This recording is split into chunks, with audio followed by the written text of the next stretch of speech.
রাজধানীর রামপুরা বনশ্রী রোডে বাস চাপায় দুই শিক্ষার্থী নিহত হয়েছেন। মোটরসাইকেলে থাকা নিহত পাভেল ও নোমান দুজন বন্ধু। ঘটনাস্থল থেকে ঘাতক মিয়ামি পরিবহন বাসটিকে আটক করা গেলেও চালক ও হেলপার পালিয়ে গেছেন। পুলিশ জানিয়েছে, অটোরিকশা চালক ও বাস চালকের কারণে দুজনের মৃত্যু হয়েছে বলে প্রাথমিক ধারণা। চালক ও হেলপারকে আটকের চেষ্টা চলছে। সকাল 11:30টার দিকে ম্যারাদিয়া থেকে বনশ্রীর দিকে যাচ্ছিল দুই বন্ধু পাভেল ও নোমান।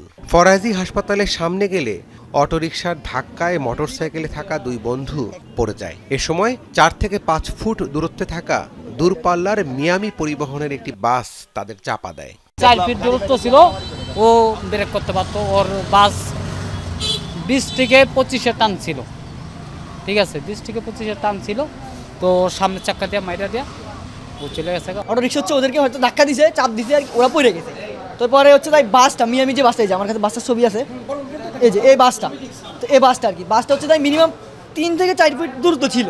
ঘটনাস্থলেই মারা যান নোমান, আর পাভেলকে কাছের ফরাজি হাসপাতালে নেয়ার কিছুক্ষণের মধ্যে তারও প্রাণ যায়। খবর পেয়ে হাসপাতালে ছুটে আসেন স্বজনরা। আমার থেকে 11টা বাজে ওই টাকা নিয়ে এসছে, 200 টাকা নিয়ে এসছে, ওর বাবার থেকে 100 টাকা নিয়ে এসছে। ওই জায়গা থেকে আসছে, এই কাজটা হয়েছে। আমরা খেলতেছি, উনারা নিয়ে যাইতেছে, আমার সাথে কথা হয়েছে, আমি শুনছি। পুলিশ জানায়, ঘাতক বাসটিকে জব্দ করতে পারলেও চালক ও হেলপার পালিয়ে গেছে। তাদের গ্রেফতারে অভিযান চলছে। মিয়ামি এসি বাস আসতেছিল ওই, আর মোটরসাইকেল একই দিক থেকে আসতেছিল। পরবর্তীতে ওই অটোকে সাইড দিতে গিয়ে অথবা অটোর সাথে ধাক্কা লেগে গাড়ির নিচে পড়ে গেছে, এটা আমরা জানতে পারছি প্রাথমিকভাবে। এটা প্রক্রিয়াধীন আছে। এদিকে রাজধানীর ফকিরাপুলে প্রাইভেট কারের ধাক্কায় মারা গেছেন মতিন মিয়া নামে এক রিকশা চালক। রাব্বি সিদ্দিকী, যমুনা নিউজ, ঢাকা।